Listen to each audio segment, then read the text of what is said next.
Ladies and gentlemen, hit subscribe to this channel. In a couple of seconds, you will hear former and future President Donald Trump. Anyone telling you that Trump was removed from Forbes or not a billionaire, please go ahead and share this segment everywhere. I want to show you really quickly before we get to President Trump, $7.5 billion. What's Donald Trump's really what is Donald Trump really worth? People have been asking the question for decades. This is the Forbes article from March of 2024. The answer is $7.5 billion. Last updated May 2nd, 2024. $7.5 billion. Say that 1,000 times. Morally superior, highly educated liberal Democrats who want to bankrupt this man and want to imprison him for really nothing, as they actually commit crimes on their side of the political spectrum. Hit subscribe. Let's listen to Trump. We'll get to how he got $7.5 billion with Truth Social in a couple of minutes. Listen to this, ladies and gentlemen. This is just today outside the court in New York. Hit subscribe right now to my super chat. Thank you. Mr. President, are you going to testify next week? There is no gag order to Michael Cohen. What the judge did was amazing, actually. It was amazing. Everybody can say whatever they want. They can say whatever they want, but I'm not allowed to say anything about anybody. It's a disgrace, and you see it. The media sees it. And it's really very sad. If you look at the legal experts and the legal scholars, every one of them say this trial is a scam. It's something that should have never happened. By the way, it could have happened 7 years ago. They bring it right during the election. Nobody sees that. Nobody talks about it. This should have been 7 years ago. It shouldn't have been brought. But if it was going to be brought, it should have been brought 7 years ago. And, you know, we're talking about 2016. We're talking about something that goes back a charge of 2006. Think of it. We're talking about 2016. We're talking about a charge that's 18 or 19 years old. It's all fake. The whole case is fake. The judge is corrupt. And the only thing he gives us is to make him look a little bit good. He gives us nothing. And what he just did now is a joke. It's a disgrace. It's a disgrace. So I just want to mention right here, Biden made a claim that inflation under Trump was 9%. When it wasn't, it was a tiny fraction. It was 1.4%. And actually going down. We had essentially almost no inflation, but we had 9% inflation, and that's a fake number because not everything was included with Biden. And if you add it all up, I think it's a 50% inflation tax. I call it the Biden inflation tax. So he lies, and he lies about everything, including his golf game, because he can't hit a ball. He can't hit a ball 100 yards.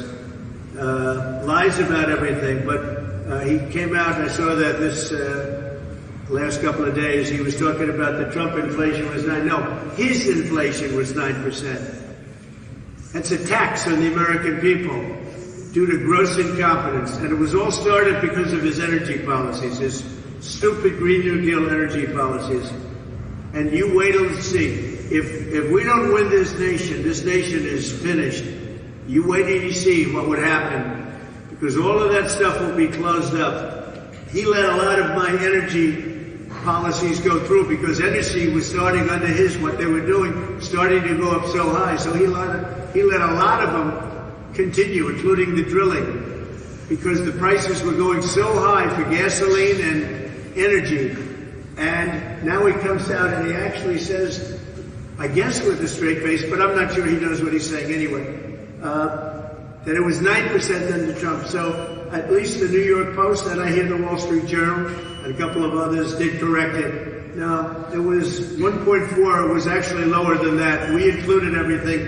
They didn't include everything. They took some of the worst categories and didn't include them in the 9%. So his 9% is actually much higher than that. But it's a tax over a 4-year period of more than 50%. And I call it the inflation tax, the Biden inflation tax. Now here's another one that just came out, Axios. No friend of mine. They say that Biden's big donors fume over Israel criticism. Biden's donors are the ones that are against Israel. So somehow, maybe those people, Jewish people, that vote for Democrats or vote for Biden, if they look at what they're doing, the donors to Biden are against Israel. Very much and vehemently against Israel. I agree 100% with former and future President Donald Trump. They hate Israel. And that's why Biden hates Israel, because he goes with his donors. And he always has. So they ought to start thinking about that. And now you have the lawfare implosion. This is the Wall Street Journal. Kim Strassel is a great reporter. They ought to read this story because it talks about what's going on here. What's going on here is a disgrace. Jonathan Turley just came out. This case is becoming legally obscene. It's, the articles are unbelievable. And I'd hand you the articles, but the problem is I'm not allowed to. Because if anything's mentioned against certain people, and you know who they are, certain people, anything's even mentioned, he wants to put me in jail. And that could happen one day, and I'd be very proud to go to jail for our Constitution, because what he's doing is so unconstitutional. If Trump went to jail, his poll numbers would skyrocket. Everyone on the planet would know that Democrats were literally the authoritarians, the tyrants, the despots, the totalitarians that they accused Trump of being. And they actually did commit crimes with a laptop, with servers, with bribery and graft. You'd have to be a complete imbecile not to see the actual crimes. They're actually within those emails, the New York Post reported. There's one email the New York Post reported 4 years ago asking Hunter for influence on behalf of a certain company well known to Democrats in a country that was invaded under their watch. And so it's just unbelievable. But Trump, he's a former president with the power to declassify as president. When he was president, he had the power to declassify. Clinton and Biden did not. They had servers. They transferred top secret intel onto servers, which is highly illegal and impossible from a cybersecurity perspective. Then you had Biden with classified data in like 5 or 6 different locations. And the special counsel in his case said, well, you know, a court would view him to be a well-meaning elderly man with cognitive issues. This is the person that is running the country now. A person who has such issues when it comes to cognitive ability that he can't be indicted even. And so that's the double standard when it comes to American democracy. If democracy is on the ballot, then you definitely vote for Trump. There's never been anything like it. These are story after story right here. Look at this, one after another. And this is over the last 2 days. Story after story. Hannity, big story. They're all big. Dershowitz, Jonathan Turley, Andrew McCarthy, Greg Jarrett. They've all been amazing. They're not friends. Nobody's friends. They're writing stories. They've never seen anything like that. They've never seen anything like what's going on today in this court is a very dark day for New York City, New York State, and it's a very dark day for our nation. And in the meantime, I can't be out campaigning. They could have brought it, I told you, 7 years ago. They could have brought it if they were going to bring it. Remember, everybody turned it down. Southern District turned it down. Washington turned it down. The Federal Election Commission turned it down. And you know who else turned it down? Cy Vance turned it down. Everybody turned it down. And then Bragg came in and he turned it down. And he got very angry, actually, because a man named Pomerantz came out. And what's happening with Pomerantz? Are the papers looking into that deal? But he got himself into a jam. And so what happened is Bragg turned it down. And then when the election comes along, he said, well, let's go. It's not a case that's been turned down. Remember this. It's a federal case. They all turned it down. and he's bringing it into the state or the city, I guess. Look, he's a district attorney where crime is rampant, violent crime is all over the place, the city's going to hell, and they have many prosecutors in there. I'm not going to get into details. There was the most horrific, atrocious, obscene, evil crime that was committed, I believe, in New York. The video footage was just, it was completely insane. And they're going after Trump.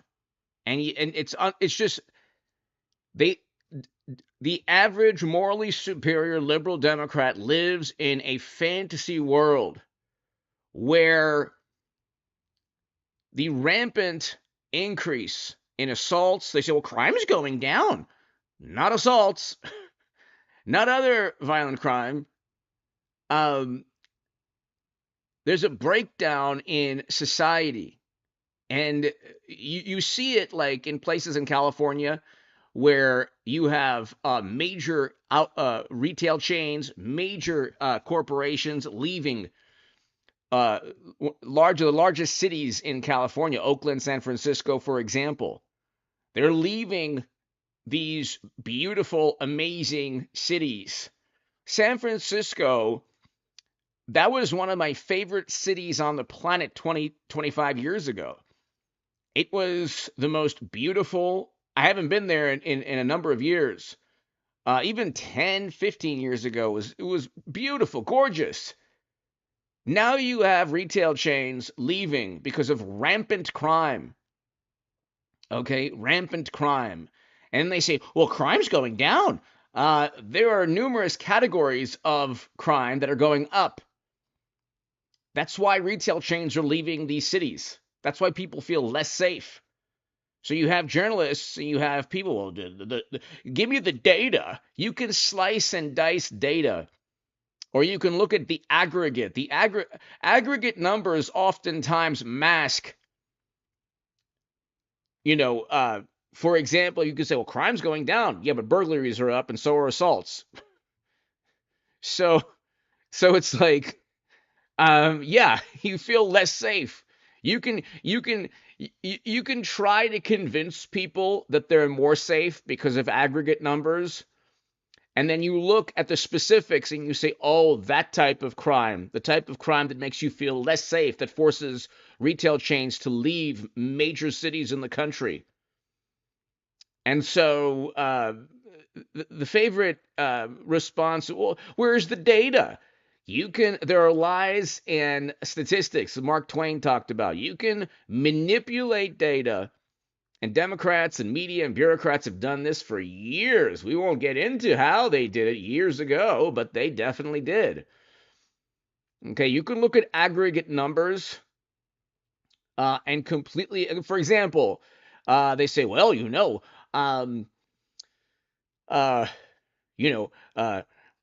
can look at the rate where people are taking the lives of others using the Second Amendment, being algorithmically friendly here.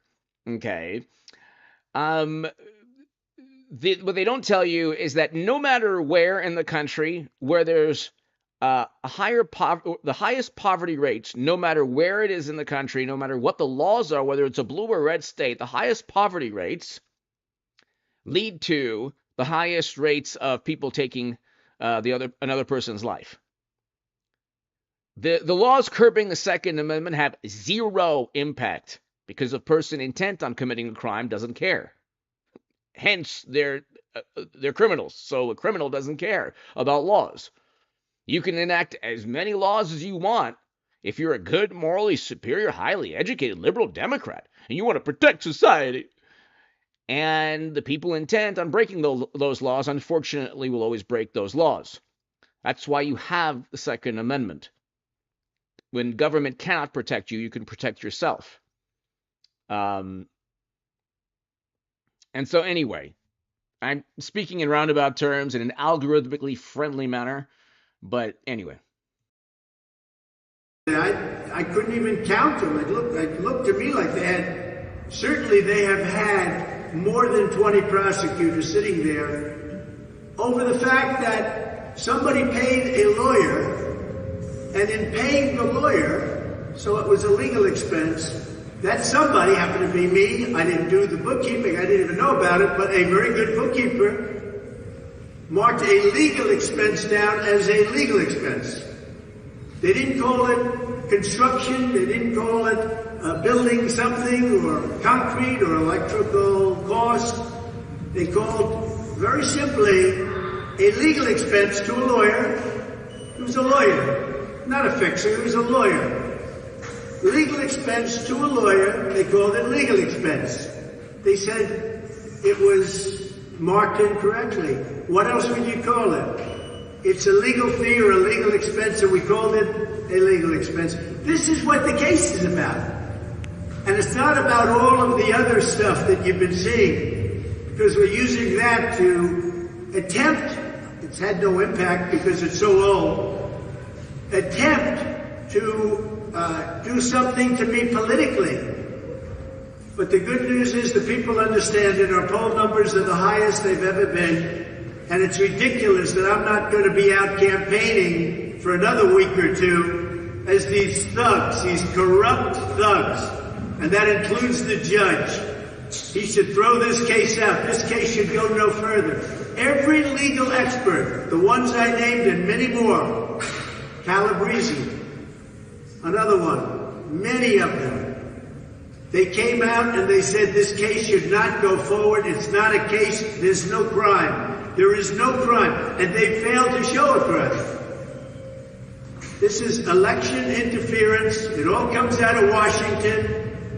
They have their reps here. You know, they have their reps here. I'm sure you know that. But this all comes out of Washington.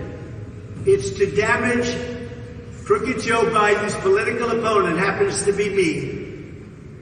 And we're leading big in the polls, and the American people get it. It's a scam.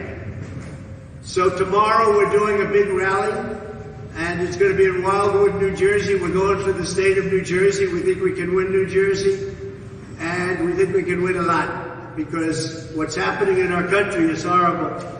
Between inflation and the horrible economy, and the only reason, by the way, the stock market goes up is that I'm leading in all the polls. If I weren't leading, the stock market would be way down. But I'm leading, and based on the fact that I'm leading, the stock market is up.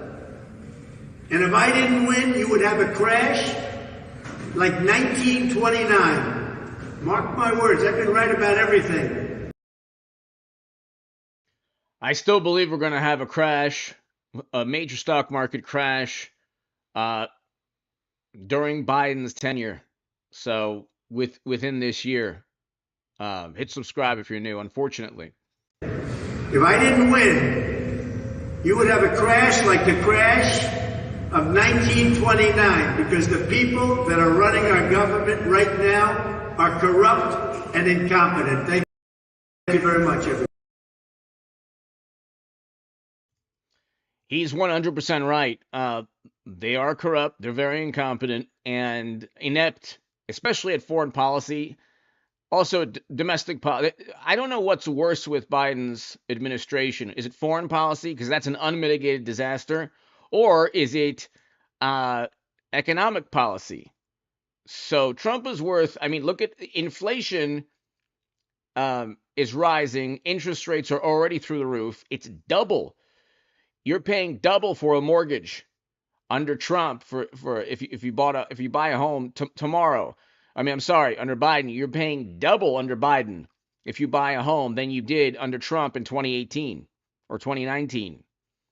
But he's worth $7.5 billion. Trump is worth $7.5 billion. Truth Social's $5.6 billion alone. Okay. And so you can look at the chart. His net worth over time, from 1990 to 95, he was off the list. But now his net worth is skyrocketed. He is not only going to become the next president, his net worth increased like $4 billion. And so literally everything Democrats try to do to him, the opposite takes place. If they just did nothing to him, maybe he wouldn't be as wealthy, or he wouldn't be on track to to become president. But he's leading, he's even competitive in Minnesota. He's leading in every poll. He's even competitive in Minnesota. Okay? So that should tell you how unbelievable this man is. But let's listen to a little bit on Truth Social and why that's making him so wealthy. And by the way, God bless Trump. Democrats have tried to imprison him, bankrupt him. He's only getting wealthier and more powerful politically. So God bless the man. Breitbart economist and finance editor John Carney, along with host of the Ben Ferguson podcast and co-host of Verdict with Ted Cruz. Actually, Ben Ferguson, here live and in person. So Ben, I'm going to come to you first. Yeah. This is fascinating. Jon Stewart knows better, but he also knows entitled and arrogant as well, very well himself. Yes, that's like what he does. I'm going to come back only one day a week. Right, that's how important I am. Not all 5 days I work, just one show a week during an election year. But Mar-a-Lago, the judge said, is worth $18 million. And here you have a 2.3 acre property right down the street that's trying to sell for $200 million. Mar-a-Lago is 17 acres. Yeah. Jon Stewart knows better than this. Of course he does. But this is why I came back one day a week to work, just to make sure that Donald Trump would not become president of the United States of America again. And that's how important Jon Stewart is to young idiots in America, that they will watch him one day a week. And that is the definition of you're kind of a big deal. I do think the best part about watching like True Social and everything go public today is how many Americans said, I'm going to buy this. I don't even know what the return is. I'm not doing it from an investment standpoint. By the way, I wouldn't buy any stocks. I think the market is about to tank. I've said that for a long time. And unfortunately, I think we're going to have a terrible crypto crash, stock market crash, and even Truth Social. I wouldn't, I'm not giving any investment advice to anyone. I wouldn't myself. I wouldn't buy Truth Social. I wouldn't invest in any stock. But I am definitely not giving any investment advice. I'm just showing the world that Trump gets wealthier as his political opponents try to bankrupt him. Trump is the only person in perhaps one of the few people in world history that gets more powerful the more his opponents try to tear him apart. I'm doing it to stand behind Donald Trump. I'm doing it because this is my way of getting involved in the egregiousness of what just happened. And I also think when you saw the bond kick back from $500 million down to just like, 125, there's a lot of Americans who are like, all right, I'm all in. What do I do to help? How can I help? How can I make sure this doesn't happen to him? And we make sure that we protect other conservatives in the future. So there was a lot of people, I think, that invested today. It was not about money. And I think this tells you about the support for Donald Trump going into the presidential. You want to look at a real poll. When people are willing to put their hard-earned dollars to invest in something they really don't know exactly what it is, because it's associated with Donald Trump, because they know he's being persecuted, that should tell you a lot about the mindset of voters going into November. Let me just point something out. This is straight from Andy McCarthy. The counterparties all made money. They did not lose money. Fraud is when you lose money. That's a victim. And also that with these calculations, who is Letitia James? All the banks said they relied on their own due diligence, their own valuations, their own calculations. They never even relied on these estimates from Trump. But again, Jon Stewart knows better. Well, that's the thing. The way the judge calculated what these properties are worth is actually just wrong. He is making a serious legal error. He said that the properties could only be worth what their tax value assessment is. The tax value assessment, particularly in Florida, but in most of the country, does not equal what the market value of the property. The banks aren't lending against the tax property. They're lending against what they think they could sell it for if they had to repossess the property. So using the tax value was insane. There are laws, very good laws, that say that your tax value of your property cannot go up too quickly. That the reason why we have those laws is so that if you own a piece of property that appreciates, not taxed out of you it. can't get taxed out of it. So that keeps down the tax value of a property. When it changes hands, it gets re-upped to what the market value is. But so when he's looking at these properties and saying, they say Mar-a-Lago is only worth $18 million, sure, for tax purposes, that doesn't mean that's the market value. The banks care about the market value. The judge is wrong. And the rebuttal to that is, well, the judge didn't come up with the number. Yeah, the judge decided to use the tax assessment. He could have used the fair market value, which is, hundreds of millions of dollars. The judge had two choices. He could have used the tax assessment or what Mar-a-Lago would be worth in the open market, which you have Trump, who was already part of Americana, celebrity, before becoming president. Then he was a president, so there's historic value to Mar-a-Lago. Okay, 200 years from now, people say, okay, that's Mar-a-Lago. Trump was, it's like Montecito with Thomas Jefferson. This decision will be overturned. It was outrageous that they tried to make him give a $500 million bond. Even the 175, 125, whatever the number is, still outrageous. But the assessor said they looked at how many members were at Mar-a-Lago and their revenue at Mar-a-Lago, not what the resale value of Mar-a-Lago would be. So I think this is ripe for appeal. But let's look ahead. Can I just raise one thing? Who is Tish James seeking restitution for? There's no victim. Right, exactly. There's no victim. Monticello, sorry. So right, it's just a money grab by the state at the best case scenario. The Washington Post wrote editorial today, Trump deserves his day in appeals court. And they say... Wait, I'm sorry, you said the Washington Post. Yes. Let's let that sit in for everybody. Trump might eventually be forced to pay the full judgment. In the meantime, allowing him to exhaust his legal options without pushing him toward bankruptcy is the fair and correct outcome, as it would be for any other American in the same situation. No American should be put in the situation that Tish James has put him in. No, 100%. All right. Speaking of, I think the Washington Post is shut up the rest looking of the show. At the elections, right? That's why they're writing this. But they're also, as we look to elections, there's going to be a star-studded group of actors and comedians, singers, and former presidents. A party for elites to hang. Designation. I believe she has an autistic child. She has been by all accounts, a very brilliant young woman. All right, so let's go ahead and listen to Trump again outside the court. Mr. Trump, are you going to testify? So thank you very much. On Saturday, we have a tremendous rally, and I hope you're all going to be there. It's in Wildwood, New Jersey, where there's going to be a big crowd, and we're going to be saying a lot. We'll be able to campaign on Saturday. And nevertheless, we have a horrible gag order that shouldn't be allowed, has never been on. Nothing like this has ever happened. What you're witnessing is a first. I have some articles that came out this morning. Jonathan Turley, the predominant question in the Manhattan hush money trial of former President Donald Trump is not one of guilt, but something far more basic. Is the District Attorney Alvin Bragg's case a joke? Is it a prank? Is it a farce? On Thursday, the answers became clear. It's all of the above, but it's also an abominable abuse of our justice system and a wretched assault on the rule of law.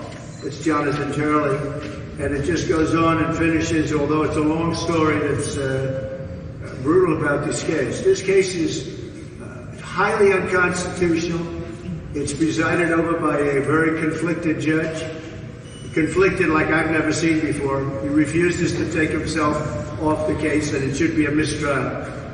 Their objective, of course, was to humiliate and smear Trump with a gossipy tale of sex that had nothing to do with the criminal charges at issue. Had nothing to do with it. Everything you've been watching has nothing to do with the case. They know that. It was a sophomoric gamble, and it has backfired spectacularly. Miranda Devine, we've heard it all before. Dems already wheeled out the scandal of 2016, and it didn't work then. Why would it work now, 8 years later? And why now, 6 months before the election? In other words, why are they bringing this case right before the election? You know, and so do I, because they're dishonest thugs. Nobody in their right mind thinks that this is what New York is, that they scare prosecutorial resources and that they have scarce prosecutorial resources and should be spent when people are languishing in jails all over the city. DA Alvin Bragg should be spending his time prosecuting cop bashers and Jew-hating agitators. The message Democrats are inadvertently sending the voting public is that this guy is so strong that we have to cheat to beat him. Well, they are cheating to beat me. This is cheating. This is election interference. Highly respected young lady, not going well for the prosecution. But when you have a rigged judge, things can go well. So story after story, these are all stories that just came out. These are all stories that are 100% that this is a disgraceful trial. And I'll be going over them with you later. How the left tried to do things to hurt Trump. I'm just going to say two things because I can't read certain words I'm not allowed to read. If I use the words, this guy wants to put me in jail. He's corrupt. Alan Dershowitz. Trump trial will go down in history as a stupendous legal catastrophe. That's the great Alan Dershowitz. Now, I'm not a friend of Alan Dershowitz. I don't know him well. But this is what he writes. This is what everyone's writing. And this is a case that should have never started. Byron York writes a fantastic article. But I have to read it very carefully because if I put one wrong word in, they want to put me in jail. Donald Trump just had an incredible legal week. Well, I didn't really because the judge is highly political and he's corrupt. And he's also conflicted at a level that nobody's ever been before that I've seen.